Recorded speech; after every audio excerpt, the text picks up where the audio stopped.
আপনার বোন? জি, জি। কিন্তু চেহারা দেখাইতে হবে তাহলে। সরি। এটা ইম্পোর্টেন্ট, খুবই জরুরি। না আপনাকে না, না না দেখলেও আমি চিনবে কিভাবে? আমি তো মাদ্রাসার স্টুডেন্ট যদি আপনি পর্দা করি আমি তো সমস্যা নাই। আপনি পর্দা করেন। জরুরি বিষয় আছে। হুজুর ভালো বলতে পারবেন। ও যদি চেহারাই না দেখে ওর বোন চিনবে কিভাবে? আপনি আমাকে বলেন। আসসালামু আলাইকুম প্রিয় দর্শক এবং শ্রোতা। আল্লাহ সর্ব অবস্থায় আমাদের সবার মঙ্গল করুন। সবসময়ের মতোই সে দোয়া এবং শুভকামনা জানিয়ে শুরু করছি আপন ঠিকানার আরও একটি আপডেট পর্ব। বেসিক পর্ব নম্বর ছিল 646, প্রচার হয়েছিল 9/9/2024-এ। আজকে সফলতার সংখ্যা দাঁড়াবে 402, ইন টোটালি 432। আর যিনি অতিথি ছিলেন তার নাম হচ্ছে আয়েশা। বেশ কিছু তথ্য উনি জানাতে পেরেছেন আমাদেরকে। বাবার নাম সাইদুল হক, উনি মারা গিয়েছেন। মায়ের নাম নাজমা আক্তার। ভাই বোনের নাম এবং সংখ্যার জায়গায় উনি জানাতে পেরেছিলেন মোট 11 জন ভাই বোন, তার মধ্যে খাদিজা এবং জান্নাতের নাম বলতে পেরেছেন। ঠিকানা হচ্ছে বরিশাল ও ভোলা। এই ছাড়া আর কোনো তথ্য উনি আমাদেরকে দিতে পেরেছেন? হ্যাঁ, উনি পেরেছেন সাইড ইনফরমেশন। বড় ফুফু আমিনা ঢাকা ক্যান্টনমেন্টে বাসা ছিল। ওনার দুইজন ছেলের নাম শামীম এবং শাহিন। মেজো ফুফু শিরিন, ওনার বাসা কচুক্ষেতে। ওনার দুজন ছেলের নাম ফারদিন এবং ইরিন। ছোট ফুপু মমিনা খানম, ওনার বাসা বনানী ডিওএইচএসে। ওনার স্বামীর নাম ইশতিয়াক আহমেদ রুমি। ওনার ছেলের নাম মেহের, শেহের এবং সিদ্রা। এই তথ্যগুলো উনি দিতে পেরেছিলেন। তো আমরা যেটা করেছি, অফিস থেকে তথ্য সংগ্রহ করেছি এবং ওনার দেওয়া তথ্য অনুযায়ী একটা পরিবারের সন্ধান পাওয়া গেছে। তারা অলরেডি চলে এসছেন। আমরা তাদের সঙ্গে কথা বলবো ডেফিনেটলি। তো এই হচ্ছে তথ্য। আমরা অপেক্ষায় আছি, দেখা যাক কি হয়। এই পর্যায়ে আমরা চলে যেতে চাই দ্বিতীয় ধাপে। আসসালামু আলাইকুম। আচ্ছা, মায়েশা কেমন আছেন?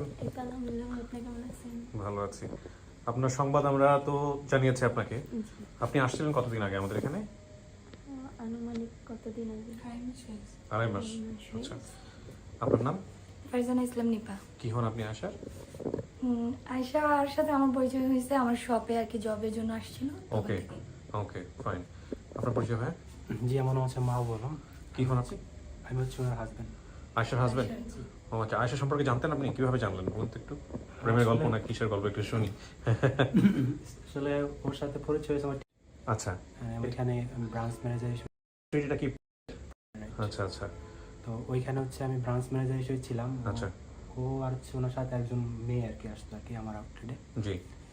তো হচ্ছে কি প্রোডাক্ট নিয়ে কিন্তু একটা প্রবলেম হয়েছিল, ওই সময় ব্রাঞ্চে ছিলাম না। পরে ওনারা আসছিল, পরে ফোন দিয়েছিল, আমি দেখা করছি ওনার সাথে। হুম, তো ওইখান থেকে মিট আপ হয় আর কি। আমি প্রোডাক্ট ওনাকে করে মানে বুঝাই দিছি, ঠিকঠাক করে দিছি।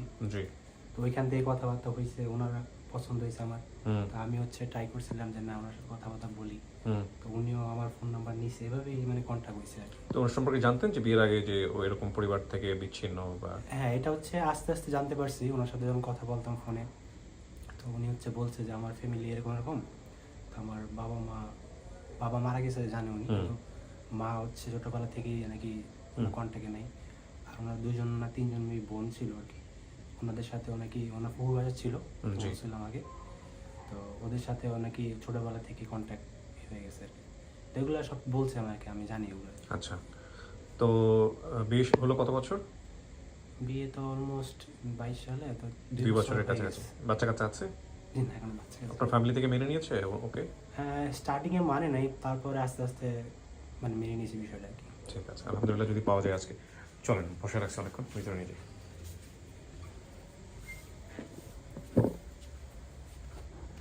মাঝে মাঝে কি বসে। আচ্ছা, এখানে কিছুক্ষণ বসতে হবে, হ্যাঁ? 10-15 মিনিটের মতো একা একা। ভয় পাওয়ার কোনো কারণ নাই। বাইরে যারা আসছে ওদের সাথে কথা বলে আমি ভিতরে আসবো, ওকে? সো প্রিয় দর্শক এবং শ্রোতা, আমরা তৃতীয় ধাপ শুরু করছি এবং তৃতীয় ধাপ শুরুর প্রাককালে যে কথাটা বলতে চাই, আমাদের এখানে উনি যেটা বলেছেন আয়েশা, যে ওনার বর্তমান বয়স 21, আর ওনার বয়স ছিল 5 থেকে 6।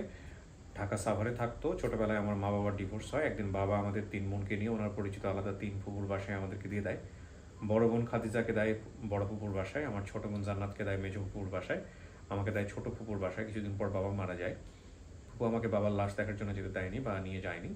বাবা মারা যাওয়ার কিছুদিন পর ফুপু আমাকে অনেক মারধর করতেন। একদিন সে বাসায় এক মহিলা টিচারকে সব কিছু খুলে বলি। পরে ওনার সাহায্যে সে বাসা থেকে পালিয়ে ওনার বাড়িতে যাই। আমি সেখানে কয়েক বছর থাকার পরে আমার স্বামীর সাথে পরিচয় হয়, পরে ওখানে বিয়ে করি। তো এই হলো বিষয়। আমার বিয়ের কয়েক বছর পর আমার স্বামীকে নিয়ে ফুপুর বাসায় গিয়েছিলাম। ফুপু আমাকে আমার বোনের ঠিকানা বা দেশের বাড়ির ঠিকানা কোনো কিছুই দেননি। নানু বাড়ি হচ্ছে খুলনা, বাবা ঢাকা যাওয়ার সময় বাবার ঢাকার ফার্ম গেটে সিকিউরিটি গার্ডের চাকরি করতেন। বাবাকে সবাই রাজুর বাবা বলে ডাকতেন। বাবা 4টি বিয়ে করেছে, আমার মা ছিল 4 নম্বর। এই হলো তথ্য। অতিথির বর্তমান ঠিকানা হচ্ছে শফিউদ্দিন সরকার একাডেমি রোড, 5 নম্বর ওয়ার্ড, টঙ্গী, গাজীপুর।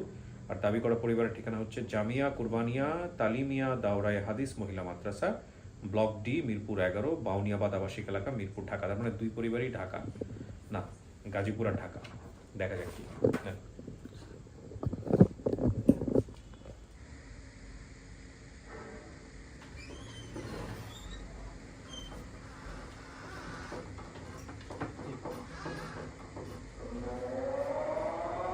আসসালামু আলাইকুম। বস বস।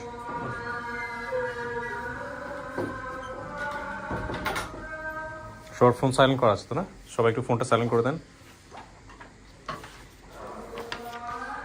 এছাড়া আজান দিয়ে দিয়েছে। দিন ছোট। কি নাম আপনার? আমার নাম মোহাম্মদ হাফেজ মৌলানা আব্দুল হামিদ। হাফিজ আব্দুল হামিদ। জি, কি হন আপনি আয়েশার? আমি মাদ্রাসার মহতামি। আচ্ছা আয়সার কিছু না। আচ্ছা আর বড় বোন যে আছে খাদিজা, তো আমার বাবা আমার কাছে ওদেরকে দিয়ে গেছে মাদ্রাসায়। আপনার কাছে দিয়ে গেছে ছেলে মেয়ে সবাইকে? জি, তার 2 বোনকে। 2 বোনকে? কোন কোন বোন? জান্নাত আর খাদিজা। যার কথা ও বলছে জি, ওরা কি 11 ভাই বোন? আচ্ছা ওদের সাথে কথা বলি, সেটা বরং ভালো হবে। হ্যাঁ, আপনার নাম? আমার নাম মোহাম্মদ মাসুম আকবর। কি হন আপনি? আমি প্রতিষ্ঠানের সহকারী শিক্ষক। সহকারী শিক্ষক। আপনার নাম? আসসালামু আলাইকুম। ওয়ালাইকুম আসসালাম। আমার নাম খাদিজা। আপনি ওর বোন? জি জি। কিন্তু চেহারা দেখাইতে হবে তাহলে। সরি। এটা ইম্পর্টেন্ট এবং এটা খুবই জরুরি। না আপনাকে না না, দেখেও আমি- চিনবে কিভাবে? আমি তো মাদ্রাসার স্টুডেন্ট, যদি আপনি পর্দা করি আমি তো সমস্যা নেই, আপনি পর্দা করেন, জরুরি বিষয় আছে, হুজুর ভালো বলতে পারবেন। ও যদি চেহারাই না দেখে ওর বোন চিনবে কিভাবে? আপনি ওকে বলেন, কারণ আপনার দেখা অসুবিধা বক্তব্য কি এখানে? না দেখাতে পারবে, বা পাসপোর্টে যে আমরা ছবি ইউজ করি বা আমাদের এখানে তো না দেখাতে পারবে। পারবে না? জি পারবে। বুঝতে পারছেন? সুতরাং এখানে কিছু নিয়ম আছে, আপনি যদি না দেখান তাহলে তো হবে না। হ্যাঁ, আপনি ওনার বিবাহিত? আপনি জি না। বিবাহিত না, তো আপনি চেহারা দেখান। আর আপনি বড় না ছোট ওর? আমি ওর বড়। আপন আপন আপনি? জি জি। ওকে। আপনার বাবার নাম কি? আমার বাবার নাম হচ্ছে সাইদুল হক। সাইদুল হক। মায়ের নাম? নাজমা। নাজমা। ও বলেছে ওর বাবা আসলে 4টা বিবাহ করেছে, জি মানে আপনাদের বাবা। জি। তো সেক্ষেত্রে আপনার আপনি হচ্ছেন একই মায়ের পেটের নাকি? একই মায়ের পেটেরই। একই মায়ের পেটের। জি জি, আমরা 3 বোন। ওকে, ঠিক আছে। তাহলে আমি আপনার- বড়, আর আয়শা মেজো, আর তার ছোট হলো জান্নাত। আপনি একটা কাজ করতে পারেন, আপনি বোন যখন স্টুডিওর ভিতরে যাবেন তখন আপনি বোনের সামনে দেখান, কিন্তু ওটা রেকর্ড হবে। আমি আপনাকে সবকিছু বলে নিচ্ছি, কারণ এটা তাদের হ্যাঁ ওটা কিন্তু রেকর্ড হবে, ওটা কিন্তু মানুষ দেখবে, বাংলাদেশের মানুষ কিন্তু দেখবে। ওটা তো আপনার কোনো সমস্যা নেই তো? আচ্ছা ঠিক আছে, আচ্ছা ঠিক আছে, আলহামদুলিল্লাহ। তাহলে প্রবলেম সলভ। এখন বাকি বিষয়গুলো একটু আমি একটু মেলানোর চেষ্টা করি। আপনি জি। বোনটাকে হারিয়েছিলেন কিভাবে একটু বলেন আমাকে। আসলে আমরা তো তখন অনেক ছোট ছিলাম, তো ক্যান্টনমেন্ট যে আমেনা ফুপু, তো ওনার বাসায় আমি থাকি আর কি। আমরা 3 বোন 3 বাসায় থাকি। জি। মানে আমেনা ফুপুরা ওনারা 3 বোন। একজন মেজোজন থাকে হলো কচুক্ষেত, শিনা ফুপু, আর বনানী থাকে, বনানী ডিউচেস থাকে হলেন আপনার মমিনা ফুপ্পি। জি। তো মমিনা ফুপ্পির কাছে আয়শা থাকে, আয়শা থাকতো। আর আমি থাকতাম হলো আমেনা ফুপ্পির কাছে। আর আমার ছোট বোন যে আয়শা জান্নাত, ও থাকতো হলো আপনার শিনা ফুপ্পির কাছে, কচুক্ষেত। তো ওইখান থেকে আর কি অনেক অত্যাচার করতো ওনারা। জি। অনেক অত্যাচার করতো বলতে ওনারা খাবার দিত না, কিন্তু অনেক কাজ করাতো। জি। আমার আব্বুর কাছ থেকে ভুলাই পাশায় নিছে আর কি। আমার আব্বুকে বলছে যে আমি রাজু বাপ, তোমার 3 মেয়েকে আমাকে কাছে দাও, যেহেতু ওর মা ওকে থেকে ছেড়ে চলে গেছে।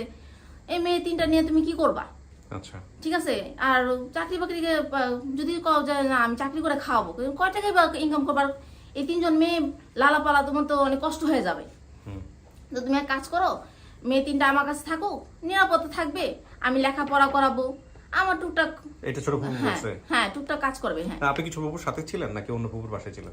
না, আমি আমেনা ফুপুর বাসায় ছিলাম। মেজো ফুপু? না না, বড় ফুপু। বড় ফুপু। তার মানে তো আপনি ওই ফুপুর বাসায় কি হয়েছে এটা বিস্তারিত জানেন না? না না। আচ্ছা, আমাকে জাস্ট একটু বলেন তো, আপনি এই বোনটা হারায় যাওয়ার পরে আপনারা কি করছিলেন? খোঁজাখুঁজি করছেন কিছু? জি জি। কোথা থেকে জানলেন, কিভাবে জানলেন? আমি এই বিষয়ে প্রথম ওনারা আমাদেরকে হুমকি দেয়। প্রথম যে ওই বাসা থেকে পলাইছে বা ওই বাসা থেকে হারিয়ে গেছে, এইসব বিষয়ে আমরা প্রথম কিছু জানতাম না। আচ্ছা। প্রথম তারাই আমাদেরকে উল্টা হুমকি দেয়। তখন হজরতে ফরজ হজরত ছিলেন। তো আমার মাদ্রাসায় যখন ওনাদের চামচা দিয়ে যখন মানে আমাকে যখন উল্টা হুমকি দিতেছিল, তখন আমি হজরতকে ফোন দিলাম। ফোন দিয়ে আমি এই মুহূর্তে বললাম যে হুজুর, এরকম তারা তো আমাকে হুমকি দিতেছে, ও নাকি আমার বোন আয়শা নাকি ওই বাসা থেকে পালাইছে। ওনারা বলতেছে, ওনাদের বক্তব্য হলো আমার কাছে চলে আসছে মাদ্রাসায়, কিন্তু ও তো এখানে আসে নাই। আর ওর সাথে তো আমার বাবা ইন্তেকালের আগে থেকে ওর সাথে আমার যোগাযোগ নেই। আচ্ছা, এখানে একটা বিষয় আমি পারিবারিক কিছু বিষয় এসছে আমার কাছে, যেটা মনে হয়েছে যে পারিবারিকভাবে দূরত্ব আছে আপনাদের ফুপুর সঙ্গে বা যেটাই হোক না কেন। দেখেন, আমাদের কাজ হচ্ছে খুঁজে দেওয়া, জি কে কোন অবস্থায় আছে না আছে ওইটা তো আমরা আসলে খুঁজিও না, করি না। তো এখন বিষয়টা হলো যে কোনো বাচ্চা সুখে থাকলে হারায় না, পারিবারিকভাবে কোনো সমস্যা ছিল যে কারণেই হারাইছে, তাই না? তো আমরা আসলে নেগেটিভ বিষয়গুলো নিয়ে আসতে চাই না। তবে একটা জিনিস আমি খুব ইন্টারেস্টিং ফাইন্ডিং পেলাম, যে আপনি আসেন এদিকে, যে সোর্স পাওয়া গেছে এই ভিডিওর ব্যাপারে, ওনাদেরকে বের করে দিয়েছে, তিনিও তার পরিচয় গোপন রাখতে বলেছেন এই ফুপু কেন্দ্রিক জটিলতার ফোন দিয়ে, হ্যাঁ জি, ফুপু কেন্দ্রিক এই জটিলতার কারণে। তো আমি জানি না মানে এটা কেন, কি অবস্থা, কি কারণে হয়েছে। আসলে ওনাদের অনেক পাওয়ার, বুঝছেন? আচ্ছা, আপনি মনে হয় তো ওনাকে চিনতে পারছেন, যিনি তথ্য দিয়ে আপনাকে ফোন দিয়ে যিনি দিয়েছিলেন তাকে আপনি চেনেন, জানেন? মানে খবরটা যদি কে খবর জি দিয়েছে? জি, নানু অনেক ভালো মানুষ। আপনাকে ভিডিওর ব্যাপারে খোঁজ দিয়েছে কে আপনাকে? আমি তো হযরতের কাছ থেকে খোঁজ পেয়েছি। আপনার কাছ থেকে খোঁজ পেয়েছে। উনি কি ওনার তথ্য দিয়েছিলেন, যিনি পরিচয় গোপন করতে চেয়েছেন? জি জি জি, ওনার তথ্য দিয়েছেন। আচ্ছা, এখানে বিষয়টা হচ্ছে কে কত ক্ষমতাশালী বা কে কার কোনো ক্ষমতা, এগুলো বড় কথা নয়। বড় কথা হচ্ছে যে আমরা পরিবার খোঁজার জন্য চেষ্টা করেছি, সর্বোত্তম উপায়ে কারো মান সম্মান হানি না হয় সেভাবে আমরা চেষ্টা করব জিনিসটাকে মিলাই দিতে। আর ব্যক্তিগত বিষয় যেগুলো আছে সেগুলো আপনাদের পারিবারিক বিষয়, ওগুলো নিয়ে আমাদের কোনো বক্তব্য নাই। ঠিক আছে, এই হচ্ছে বিষয়। তো আমরা এখন আর বিষয়টা বড় না করি, আমরা দেখি যে আপনার বাবা মায়ের মনে হয় ছবি আছে। ছবি আছে? আব্বুর তো নাই, আম্মুর আছে। আচ্ছা ঠিক আছে, ওটা লাগবে আমাদের, যদি আপনার বোন দেখে চিনতে পারে। ও মোটামুটি বোধহয় একটু বড় বয়সেই হারাইছে না? হ্যাঁ, একটু। কত বছর বয়স ছিল যখন হারাইছে? আমরা তো হারাই নাই, আমরা তো মানে ওই বাসা থেকে আমি আর আমার ছোট বোন জান্নাত চলে আসি। তারপরে আব্বু অনেকবার ওকে আনার চেষ্টা করছে, কিন্তু ওনারা দেয়নি। সেটা ঠিক আছে, কিন্তু ধরেন ও তো পুকুর বাসায় গিয়েও ঠিকানা পায় নাই, তো সে অর্থে হারানোই বলা চলে। তো এই যে ওর পুকুর বাসায় ওকে দিয়ে দেওয়া, সেটা কত বছর বয়সে? তখন আমরা অনেকটাই ছোট, অনেকটাই ছোট, মানে কতটুকু হতে পারে? 4, 5, 6? লেখাপড়া করতেন? লেখাপড়া করতেন? জি জি। কোথায় আমি তখন সাভার ছিলাম। আমরা সাভার ছিলেন? মানে ও কোন ক্লাসে পড়তো? ও ক্লাস 2 তে ছিল আর আমি ক্লাস 4 এ। আচ্ছা, যেমন তো 5-7 বছর বয়স, মোটামুটি ভালোই বোঝে ওই সময়টা। ওনার বাবাকে আপনি চিনতেন কিভাবে? ওনার বাবাকে চিনতাম, আমাদের মাদ্রাসা থেকে আমাদের কিছু প্রতিনিধি আছে যারা 14 নম্বর থাকতেন। তো এক সময় উনি ওনার বাবাকে আমার মাদ্রাসায় নিয়ে যায়। তার বাবাকে নিয়ে যাওয়ার পরে উনি আমাকে বললেন যে হুজুর, আমার মেয়ে আছে, মানুষের বাসায় থাকে, তাদেরকে আপনার কাছে দিতে চাই, আপনি তাদেরকে লেখাপড়া করাবেন, মানুষের মতো মানুষ বানাবেন, আমার ইচ্ছা যে তারা আলেম হবে। আচ্ছা। তো আমাদের এই সূত্র ধরে আমরা আমাদের যে মাদ্রাসা জামিয়া কুরবানিয়া তালিমিয়া দাওরা হাদিস মহিলা মাদ্রাসা আমার আব্বা প্রতিষ্ঠিত করে গেছেন, মৌলভী কুরবানি দরবেশ রহমতুল্লাহ আলাই। উনি 2003-এ 1 জানুয়ারিতে ইন্তেকাল করছেন। তা আমাদের এইরকম অসহায় এই এতিম অথবা গরিব এদেরকে আমাদের মাদ্রাসার পক্ষ থেকে আমরা মাদ্রাসা থেকে লেখাপড়া করাই, এবং ইভেন তাদেরকে মাদ্রাসা থেকেও আমরা তাদেরকে বিবাহ শাদী ব্যবস্থাটাও আমরা এটা করাই দিই আর কি। এটা আমার আব্বাই করে গেছিলেন। তো আমার আব্বা ইন্তেকালের পরে কতজন স্টুডেন্ট আছে এখন এরকম? আমাদের মাদ্রাসায় স্টুডেন্ট আছে প্রায় 250 মতন। মাশাআল্লাহ। তো এর ভিতরে তখন আর আব্বা আমাকে এই কথা বলে যায়, পরে ওদের 2 বোনকে আমাদের মাদ্রাসায় যা দিয়ে আসেন। তার মানে আপনার ওদের পরিবার সম্পর্কে আসলে বিস্তারিত জানার জি না, সুযোগ হয়নি। বিস্তারিত জানার কোনো সুযোগ এবং হয়নি। আজকে আপনি অভিভাবক হিসেবে আসছেন। জি জি। ঠিক আছে, চলুন। আপনারা তো সব শুনলেন ডিটেল, একটু অপেক্ষা করেন। হ্যাঁ, একটু বেশি টাইম নিয়ে ফেললাম। কিছু শোনা গেছে ভিতর থেকে? ওকে। ফুপুরা তাহলে তথ্য দিল না? না না, আচ্ছা, আপনার মা কি বেঁচে আছেন? আছে, কিন্তু আমাদের বিচ্ছেদ হওয়ার পরে আমরা আর খোঁজ খবর রাখেন? কোথায় আছেন কি জানেন না? না না। কারো চেহারা মনে আছে আপনার, মা কিংবা বাবা? সবার চেহারাই মনে সবার আছে। চেহারা মনে আছে। ওকে। এখন বড় হয়ে সবাই এক একজন কেমন হয়েছে। আপনি কিন্তু মোটামুটি একটা ভালো বয়সেই হারিয়েছেন, ক্লাস 2-তে পড়তেন নাকি ওই সময়টাতে? জি, যখন পড়তাম, হ্যাঁ, তার পরপরই আমরা সবাই বিচ্ছেদ হয়ে গেছি। রাইট, সো আপনার অনেক কিছুই মনে থাকার কথা, চেহারা তো অন্তত মনে থাকার কথা। হ্যাঁ। দেখা যাক।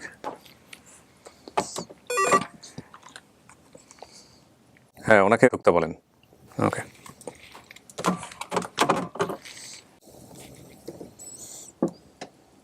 দেখেন আপনার জন্য একজন আসতেছে।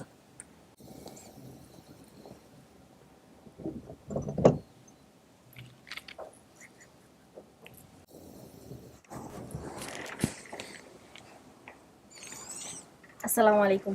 ওয়ালাইকুম আসসালাম। আসসালামু আলাইকুম। ওয়ালাইকুম আসসালাম। কেমন আছো? তো আলহামদুলিল্লাহ। আপনি কেমন আছেন? জি আলহামদুলিল্লাহ ভালো। আপনার চেহারাটা দেখেন ওকে। দেখো, চিনছো আমারে? কে আপনার নাম বলেন তোর? খাদিজা আপু। আপনার নাম খাদিজা? জি।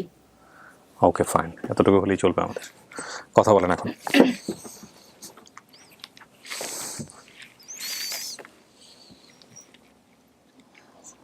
দুপুরে খাওয়া দাওয়া করছো?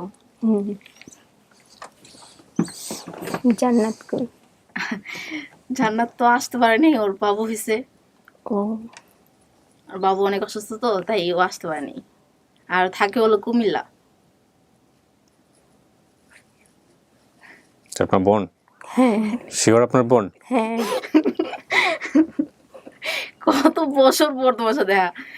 আল্লাহ, সেই 2011-তে মানে আমরা দুজন একসাথে ছিলাম। 11 পর থেকে যে আলাদা হয়েছি, আজ 2024 সাল চলতেছে, এত বছর পর। আমি যখন জানতে পারছি যে আয়শা নাই, মানে তুমি যখন ওই বাসায় নাই, যখন শুনছি, তখন আমার সবচেয়ে বেশি খারাপ লাগছে যে আল্লাহ, আমি আমার বোনটাকে হারাই ফেললাম না তো। মানে তুমি যে বাসায় থাকতা, মানে ওই পাশের বাসায় বিল্ডিংয়ে কিন্তু এরকম একটা দুর্ঘটনা ঘটছিল। তখন আমি অনেকটাই ছোট হলেও আমি ওখানে একবার গেছিলাম বেড়াতে। তো যাওয়ার পরে দেখি যে তার পাশের বাসায় বিল্ডিংয়ে মানে পুলিশ আসছে বলতে যে তাদেরকে ধরে নেওয়ার জন্য। তাদেরকে ধরে নেওয়ার জন্য বলতে তাদের বাসায় এক মেয়ে মেয়ে মানে কি থাকতো, মানে কাজের জন্য আর কি নিচ্ছে। তো মেয়েটা গরিব দেখে আর কি এখানে কাজের জন্য আসছে। তো মেয়েটাকে তারা মানে মানে কি বলে এটাকে, নির্যাতন বলে যেটাকে, মানে না খাওয়া রাখতো। আর মানে মেয়ে মানে মহিলার হাজব্যান্ড এবং ছেলে দুজনই আর কি মেয়ের সাথে আর কি মানে খারাপ কিছু আর কি করছিল, যার কারণে মেয়েটা দিন দিন দুর্বল হয়ে যায়। এই কথাটা ছেলের মাকে যখন বলে যে ম্যাম, আপনার ছেলে বা আপনার হাজব্যান্ড আমার সাথে এরকম খারাপ কিছু করে, তা আপনি তাদেরকে, তখন আর উল্টা আর কি করলো, মহিলা নিজেই আর কি ছেলেকে মানে মেয়েটার কাছে করে দিল, অনেক মারধর করতো। এক পর্যায়ে মেয়েটা মারা যায়। যাওয়ার পরে ওই বাসার নিচতলায় ট্রেনে হাউস আছে, ওই হাউসের ভিতরে মেয়েটাকে ফালায় দেয়। তো অনেকভাবেই হোক যেই হোক ওটা মা বাড়িতে গ্রাম থেকে আসে। গ্রাম থেকে আসার পরে সেই কথাবার্তা বলেন, কোনো সমস্যা নাই, আমার কাজ ছিল আপনাদেরকে এক করা। মেয়েটাকে সেই হাউস থেকে উঠাইছে। উঠানোর পরে তো মা তো অনেক কান্নাকাটি করছে। তা আমি তো ওই মানে ওই সিনগুলো দেখছি, নিজের চোখে দেখছি, তো তাই যার কারণে আমার মেমোরি তো ওগুলো ঢুকে আসছিল। যখন আমি জানতে পারলাম যে তুমি নাই বাসায়, তখন আমি প্রায় আমি আমিনা ফুপির কাছে গেছি। আমার মমির ফুপির কাছে যাওয়া হয় নাই, কিন্তু আমিনা ফুপির কাছে আমি বারবার গেছি যে আয়শা কেমন আছে, কই আছে, কি অবস্থায় আছে। তো আমিও কিছুদিন আগে গেছিলাম, কিন্তু ফুপু বলছে যে নাম্বার নাকি নাই আপনার নাম্বার। না তখন যখন আমি গেছিলাম তখন আমার ফোনটা জমা ছিল। ঠিক আছে, তখন আমার ফোন জমা ছিল, যার কারণে আমার ফোন নাম্বারটা আমি দিতে পারিনি। ঠিক আছে, আর ফোন নাম্বার দিয়েই বা লাভ কি, ওনাদের সাথে যখন আমি গেছি সালাম দিলে কে আমি খাদিজা বলতেছিলাম, রাজু বাপের মেয়ে। ও তুই, মানে এই কথা বলেই শেষ। উনি এত খারাপ ভাষা কথা বলতেন, যেগুলা মানে মানে ভাষায় প্রকাশ করা মানে আমি কখনো শুনিও নাই। আর ওনার কাছে গেলে এইসব কথা শুনলে এক এক চোখ দিয়ে পানি চলে আসতো। তাই নিজেকে যখন কন্ট্রোল করতে না পারতাম, তো সোজা হাইটে চলে আসতাম যে থাকেন আপনারা, আমি চলে যাচ্ছি, ভালো থেকে এই কথা বলে চলে আসতাম। কি করব। একবার আমার মাদ্রাসা এক ছাত্রী, আমার ক্লাসমেট, ওকে নিয়ে গেছিলাম সাথে করে, ওর সামনেও একই অবস্থা। তো এখন ও হলো আউট মানুষ, ঠিক আছে। এখন ও যদি আমার এসব বিষয় যদি জানে বা এইসব বিষয়, তা আমার ওর সামনে আমার প্র্যাকটিস থাকে, আর আমার সম্মানটা এখানে হানি হয়। তাই এর জন্য ওখান থেকে তাড়াতাড়ি চলে আসা। উনি বলছে যে ওনার বক্তব্য হলো যে তুমি নাকি কোনো ছেলে নিয়ে পালাই গেছো। না না, ওই যে মমিনা ফুপুদের বাসায় যে একটা মেয়ে টিচার পড়াইতো না, তার সাথে আমি চলে আসছিলাম, কারণ ফুপু অনেক মারতো। আর সে বলছে যে কোনো ছেলে নিয়ে পালাই গেছে। হ্যাঁ, পালাই গেছে, তোর মাও ভালো না, তোর বোনও ভালো না, তোর জাত গোষ্ঠী ভালো না, এইভাবে কথা বলছে। তাই আমি দেখেন জাত গোষ্ঠী তো আমি দেখি নাই, আর আমি যতটুকু আমার মাকে দেখছি, আমার মা এরকম ধরনের না। আপনি যেভাবে যেসব কথাগুলো আপনি আমাকে বলতেছেন, হ্যাঁ, আমার মাকে তো আমি নিজের সচক্ষে দেখছি। তো উনি এই ধরনের না, আপনি যে এই কথাগুলি বলতেছেন। আর আমার বোনকে যতটুকু আমি চিনি, ঠিক আছে, আমি ওর হওয়ার পর থেকে যদি ওরকে আমি দেখছি তো, আর যতটুকু বছর, যে কয়েক বছর আমরা একসাথে ছিলাম, তো ওরকম মেয়ে ও না। ঠিক আছে, আপনি যেভাবে বললেন যে কোনো ছেড়ালে ভেগে গেছে গা, কোনো খারাপ সম্পর্ক আছে, এই সেই এসব বলার তো আপনার কোনো মানে হয় না। আর যদিও ও যদি খারাপ, হ্যাঁ মানলাম ও খারাপ, কিন্তু আপনারা যদি ভালো হতেন তাহলে ও আপনাদেরকে এত বছর থেকে কেন পলায় চলে গেল? নিশ্চয় আপনারা এরকম করছেন, কারণ আপনারা তো আমার সাথে কোনো ভালো আচরণ করেন নাই। আমি যে বড়, আমি যে আপনাদেরকে প্রত্যেকটা কথা শুনছি, প্রত্যেকটা কথা মেনে চলছি, তা আপনারা আমাকে কতটুকু আপনারা আদর করছেন? আপনার মা কোথায়? আমার মার খবর আমি সঠিক আমরা জানি না। এখনো জানেন না? জি না। আমি মাদ্রাসায় ভর্তি হয়েছি 2012-তে। তো তখন ভর্তি হওয়ার পরে তখন তো অনেক ছোট, তখন তো আর আমার কোনো ফোন টোন ছিল না। তখন আমি একবারে মাদ্রাসায় ভর্তি হওয়ার পরে একবারে বাইরে থেকে আমাদের খালা আসছে, তো ওই খালাকে বললাম যে খালা আমাকে একটু ফোনটা দিবেন, যে আমি একটু ফোন দিব। তো বললো যে কাকে ফোন দিবা? আমি আমার আম্মুকে ফোন দিব। তো ওকে বলে যে মাদ্রাসার মোবাইল দিয়ে দাও। পরে আমি বললাম যে না, ওইখান দিয়ে দেওয়া যাবে না, ওইখানে ফোনে আমি গেছিলাম তো ফোনে টাকা নাই, তো ফোনে চার্জও ছিল না। আর এটা টাইম নির্ধারিত করা থাকে মাদ্রাসায়, তো এটা নির্ধারিত টাইম থাকে যে এই টাইমে ফোন দেওয়া যায়, এছাড়া অন্য কোনো টাইমে ফোন দেওয়া অ্যালাউ না। তো আপনি পরে বললো যে আচ্ছা ঠিক আছে তুমি নাও, আমার নিয়ে ফোন দাও। তো তখন আমি আমার আম্মুর ওই নাম্বারে ফোন দিই। ফোন দেওয়ার পরে আমাকে এক মহিলা ধরছে। তো মহিলা ধরে আমি বললাম যে সালাম দিয়ে বলতেছে আম্মু কেমন আছো? তো প্রথম ভালো ভালো দুই যে কথাই বলতেছিল, তখন হঠাৎ করে এক লোক এসে বলো যে কে তুমি কার সাথে কথা বলো? এক পুরুষ বলতেছে এই তুমি কার সাথে কথা বলো? কয় না একটা মেয়ে ফোন দিছে, বাচ্চা মেয়ে, আমাকে আম্মু আম্মু বলতেছে, তাই আর কি আমি এর জন্য কথা বলতেছি। বুঝাইতেছি যে আমি আমি তোমার আম্মু না, আমি অন্য কেউ। তো পরে বললো যে ফোন রেখে দাও। তো ফোন রেখে দিছে, একটু পরে আবার ফোন দিছে। তো ফোন দেওয়ার পরে আমি বলতেছি যে আম্মু ফোন রাখলা কেন? কয় না আমার সামনে একটু লোক আসছিল তো এর জন্য ফোন রেখে দিছি। তো কিছুক্ষণ পরে আবার আসছে লোকটা মানে কথা মানে আমার সাথে যে কথা বলতেছে, কেমন আছো, কোথায় আছো এখন, তোমার আব্বু কেমন আছে, তোমার দুই বোন কেমন আছে, মানে আমাদের বিষয়ে সব কিছু আর কি উনি জিজ্ঞাসা করতেছে। তো হঠাৎ করে যখন আবার পুরুষের লোকটা চলে আসে, একদিন কার সাথে কথা, কই বাচ্চা মেয়েটা না আবার ফোন দিছে, ও বাচ্চা মেয়েটা আবার ফোন দিছে।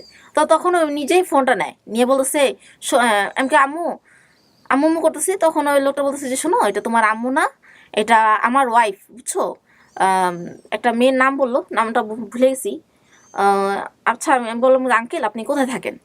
বলে আমি কি আম্মু এটা আঙ্কেল এটা সাভার তো? কয় না এটা সাভার না, তুমি ভুল নাম্বারে ফোন দিছো, আর এটা হলো তোমার চাঁদপুর। আর তুমি আর এই নাম্বারে কখনো ফোন দিবা না। আমাকে এই কথা বলছে, পরে বলার পরে আমি ফোন রেখে দিচ্ছে। পরে আমি আবার যখন ফোন দিচ্ছি তখন ওই লোকটাই নিজে ধরছে, ধরে তখন আমাকে অনেক ধমকাধমকি করে। আপনার বাবার দিককার কোনো আত্মীয়র সঙ্গে আপনাদের যোগাযোগ আছে? আমার বাবা যখন ইন্তেকাল করে 2013-তে, তখন ঢাকা মেডিকেলে হসপিটালে ভর্তি করা হয়েছিল। তো ওইখান থেকে লাশ নেওয়ার জন্য আমার দুজন লোক আসে, দুজন পুরুষ মানুষ আসে আর কি। খুলনা বাগেরহাট থেকে আসে আমার চাচাতো ভাই, আর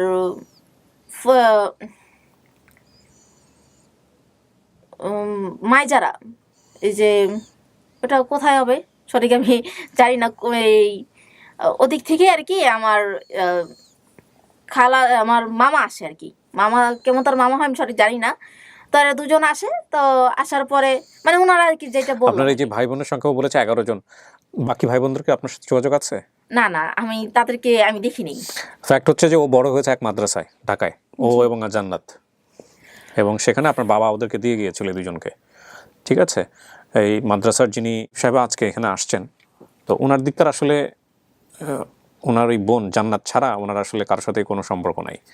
ফুপু কেন্দ্রিক আপনাদের যে সম্পর্ক সেটা তো আমরা বুঝলামই, একটু জটিলতা আছে। আর বাকি যে বিষয়গুলো সেগুলোতে আসলে উনি বলতে পারবেন আপনার মা কোথায় আছে বা কী অবস্থা।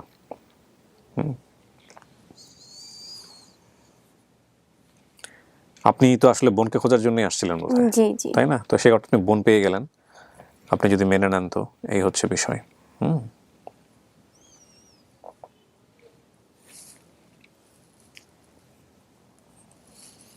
আয়েশা, জি ভাইয়া। খুশি? হ্যাঁ আলহামদুলিল্লাহ। প্রিয় দর্শক এবং শ্রোতা, আমরা এই পার্টটুকু বর্ণনা করি, আমরা বরং বাইরে ওনার যারা আত্মীয় স্বজন এসছেন তাদের সাথে একটু কথা বলাই দিই।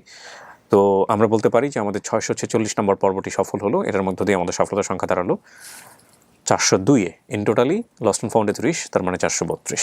ঠিক আছে, বেরোচ্ছি আমরা। আসেন, দুজনে চলে আসেন।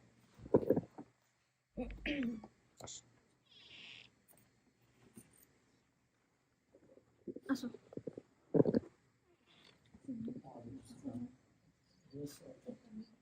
আসেন, চলে আসেন আপনারা, বসেন, জায়গা তো আছে।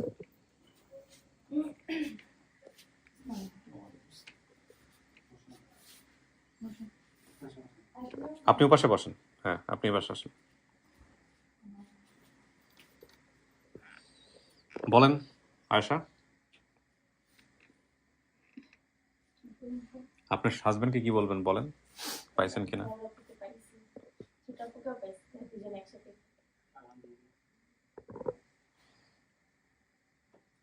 আর আয়শা এটা আমার হযরত, আমাকে ছোট থেকে মানে তার কাছে লালিত পালিত হয়েছি, আমাকে বড় করছে। আসলে তার ঋণ কোনো নিশোধ করার মতন না। আমি যদি বলি যে আমার শরীরে চামড়া দিয়ে তার পায়ের জুতা বানায় দিব, তাহলে আমার মনে হয় না সরিষা পরিমাণ তার ঋণ শোধ করা সম্ভব আমার জন্য। আমাদের জন্য অনেক করছে, এখনো পর্যন্ত করে। ঠিক আছে, একটা মা বাবার যে একটা অভাব অনটন, এই জিনিসটা আমাদের কখনো বুঝতে দেয়নি। মাশাআল্লাহ। হযরত বলে কেন? হযরতে কি বোঝায় আমরা একটু শিখি আসলে। এটাতে কি বোঝায়? হজরতের দ্বারা আসলে সম্মানিত বোঝায়। আচ্ছা, কিন্তু সম্পর্কের দিক থেকে হযরত বললো কেন যে এটা আমার হযরত? এটা হয়তো সম্মানের কারণে বলছে। সম্মানের কারণে বলা। ওকে, ফাইন। না, আমি তো বাংলা লাইনে পড়াশোনা করছি, আমার কিন্তু জানাশোনার বিষয় খুব কম আর কি। কোথাও কোনো বিষয় হলে জানার চেষ্টা করি, এই হচ্ছে বিষয়। আয়শা কনফিউজড ছিল যে অনেক ছোটবেলায় দেখছে, চিনতে পারবে না, চিনতে পারছো না? ওনার সব না, উনি ফেস আসলে খুব একটু দেখায়নি, অল্প একটু দেখাইছে। তো এখন ও যদি সার্টিফাই করতেছে ও চিনতে পারছে, বাট দ্যাটস অল। আমাদের এইটুকুই দরকার ছিল। হ্যাঁ, এর চেয়ে বেশি কিছু না। না, ওনার কথাগুলো আমি ওখান থেকে শুনছি, তো ওর যা ইনফরমেশন সব ঠিক আছে, সব ঠিক আছে। ঠিক আছে। হ্যাঁ, এটাই হচ্ছে বিষয়। তো আলহামদুলিল্লাহ, আপনারা মিষ্টিমুখ করেন। অশেষ ধন্যবাদ, আপনি আসছেন এবং আমরা ওকে ওর রক্তের সম্পর্কে কারোর সাথে মিলাইতে পারলাম, এটাই হচ্ছে সবচেয়ে বড় কথা। ওর মা কোথায় আছে আমরা আমরা আমরা পারি নাই বের করতে, আপনারা তো পারবেনই না, যেটা যে অবস্থায় আছেন আর কি। চেষ্টা করেন মার খোঁজ বের করার জন্য, কারণ মার কিন্তু অধিকার আল্লাহ অনেক বেশি দিচ্ছে, সে যে অবস্থায় থাকুক না কেন। ঠিক আছে, তো একটু চেষ্টা করেন বের এটা করার। আপনাদেরকেও ধন্যবাদ যে আপনারা আসলে এই সমাজ সেবামূলক কাজ করতেছেন। আলহামদুলিল্লাহ, এটা আল্লাহ অশেষ মেহরবানি। পরে দ্বিতীয় হচ্ছে আপনাদের অনেকটা অবদান, এটা পিছনে আপনারা শ্রম দিচ্ছেন, আপনাদেরকে অনেক ধন্যবাদ। এটা জি এত জি সুন্দর একটা প্ল্যাটফর্ম করার জন্য, যে আসলে ও মানে এই ঠিকানাটা খোঁজার জন্য অনেক কিছু করছে। জি আমাকে অনেকবার বলার পরে আমি মানে অনেক কাউন্সিলর থেকে শুরু করে অনেক জায়গায় আমি চেষ্টা করছি যে ওকে একটা ভোটার আইডি কার্ড বা একটা জন্ম নিবন্ধন করে দেওয়ার জন্য। বাট আসলে আমি এখন তো এটা অনলাইন হয়ে গেছে, যার কারণে বাবা মার ইয়া ছাড়া করা যাচ্ছিল না।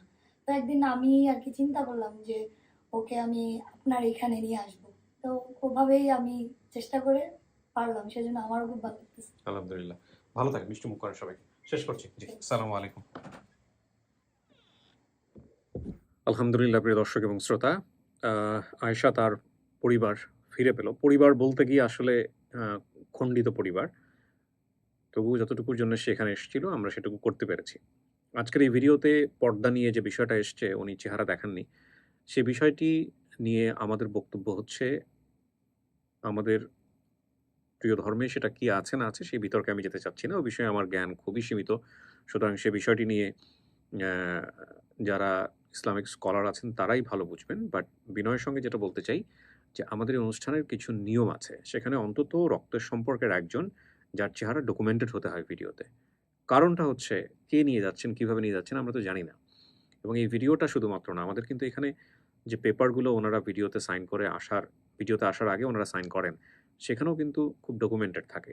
কারণ আপনারা জানেন যে এটা ২ পরিবারের মেলবন্ধন। কারণ একটা মেয়ে হারিয়ে গিয়ে যে যেভাবে বড় হচ্ছে, যারা এসে রিসিভ করছে, পরিণত বয়সে এসে সেখানে ২ টো পরিবারের মেলবন্ধন তৈরি হচ্ছে এবং আ আমরা তো আসলে ভালোর জন্যই মিলিয়ে দেই, খুঁজে দেই। তারপরেও অনেক সময় অনেক অনভিপ্রেত ঘটনা ঘটতে পারে। তো সেই জায়গাটি থেকে এই কাজগুলো শুধুমাত্র আ মানে আ কোনো ফাঁকফোকর থেকে গেল কাজের মধ্যে, সেই রকম জায়গা থেকে যদি কোনো ধরনের অনভিপ্রেত ঘটনা ঘটে, সেটা নিঃসন্দেহে আপন ঠিকানাকে কলঙ্কিত করবে। তো সেই জায়গা থেকে আমরা কিছু বিষয় মেইনটেইন করি। যেমন আজকে আমি বারবারই যে কথাটি বলার চেষ্টা করেছি যে, অন্তত একজন যদি এই ভদ্র লোক যে দুজন এসছেন পুরুষ, সেখানে যদি ভাই থাকতেন, তাহলেও এনাফ ছিল যে, না ঠিক আছে উনি চেহারা দেখাবেন, এটা উনার ব্যক্তিগত বিষয়। সেই জায়গা থেকে আমরা উনাকে মোটেও জোরাজুরি করতাম না। তো যতটুকু জায়গাতে আমার জোর দেওয়ার বিষয় ছিল, অতটুকু জায়গাকে বিনয়ের সঙ্গে আমি একটু দেখার বলব আপনাদের সবাইকে। কারণ অনেকেই আ পর্দা বিষয়টাকে এখানে খুব গুরুত্বপূর্ণ দেখবেন। তাদেরকে আমি বলব যে, আমাদের যে কাজের বিষয়, সে কাজের জায়গাটিতে আসলে কোনো অপশন ছিল না। তারপরে উনি যতটুকু দেখিয়েছেন উনার চেহারা, উনার বোনকে, অতটুকু আমরা আমাদের ক্যামেরায় দেখাইনি। দেখাইনি এই কারণে যেহেতু উনি দেখাতে চাননি। আ সুতরাং অতটুকু উনাকে রেসপেক্ট করে আমরা দেখাইনি। কিন্তু আমাদের কাছে ডকুমেন্টেড। অতটুকু আমরা আমাদের ভিডিওতে আমাদের র ফাইলে আছে। যেহেতু উনি দেখাতে চাননি পাবলিক সম্মুখে, সুতরাং আমরা ওটুকু দেখালাম না। তো উনার বোন যেহেতু সার্টিফাই করেছে এটা আমার বোন, ব্যাস দ্যাটস অল আলহামদুলিল্লাহ। আমরা অতটুকুতেই সন্তুষ্ট। তো প্রিয় দর্শক এবং শ্রোতা, আপনারা সবাই ভালো থাকুন। আজকের মতো এখানেই শেষ করছি।